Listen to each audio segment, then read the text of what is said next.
భారత రాజ్యాంగంలో ఎస్సీ ఎస్టీలకు ఇచ్చినటువంటి ప్రాధాన్యత, ఆ ప్రాధాన్యతలో భాగమే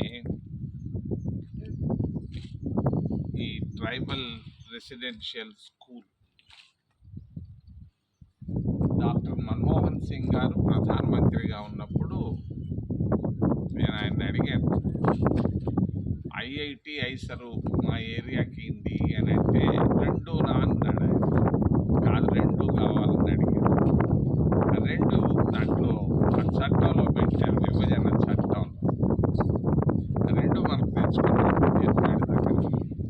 తర్వాత బుచ్చినాయుడు కంట్రీగా ఓజిలి ఈ 2 ఏరియాల్లో ఎస్టీలు యానాదులు ఎక్కువ.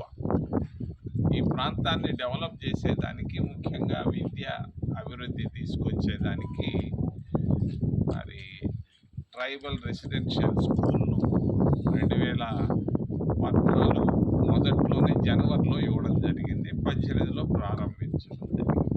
ఇది ఒక అద్భుతం. ఆంధ్రప్రదేశ్ రాష్ట్రంలోనే ఇది ఒక గొప్ప అద్భుతం.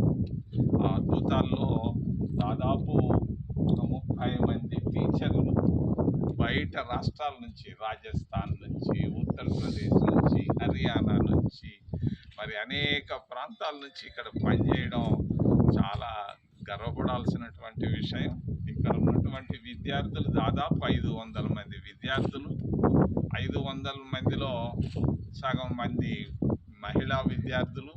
మరి 12వ తరగతి దాకా సిబిఎస్ఈ సిలబస్తో ఇక్కడ జరుగుతున్నటువంటి గొప్ప ఘనమైనటువంటి కార్యక్రమం ఇది. మన్మోహన్ సింగ్ గారు తీసుకొచ్చినటువంటి కార్యక్రమం. ఈ కార్యక్రమాన్ని చూసేదానికి కళ్ళు జాలటం, అంత బాగుంది కనవనంబేడ్లో. మరి ఈ ట్రైబల్ ఏరియాలో డెవలప్ అయ్యేదానికి ట్రైబల్స్కి మరి ప్రభుత్వాలు ఇచ్చినటువంటి కృషి. దీనికి నేను ట్రైబల్ వెల్ఫేర్ మినిస్టర్ని తీసుకొని వస్తాను సెంటర్ నుంచి, జ్యువెల్ ఓర్రామ్ని. తొందరగా దీనికి ఇంకా అభివృద్ధికి ఇంకా డబ్బు అవసరం ఉంది. జ్యువెల్ ఓర్రామ్ రాగానే దీనికి ఇంకా అభివృద్ధికి తీసుకొచ్చేదానికి గట్టి ప్రయత్నాలు చేస్తామని తెలియజేస్తూ, ఏదైనా ప్రశ్నలు ఉంటే అడగమని మిమ్మల్ని చేతులకి ప్రార్థిస్తాం.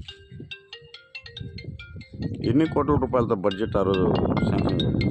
ఆ రోజు దాదాపు ఆ రోజు 13 కోట్లు ఇక్కడికి, 13 కోట్లు అక్కడికి ఇచ్చారు. దాదాపు ఇచ్చి కూడా 12 సంవత్సరాలు అయిపోయింది. ఇప్పుడు ఇది కట్టాలంటే ఇంకా ఎక్కువ అవుతుంది. చాలా బాగా జరుగుతూ ఉంది. ఇది అభివృద్ధి అంటే. హిందీలో కూడా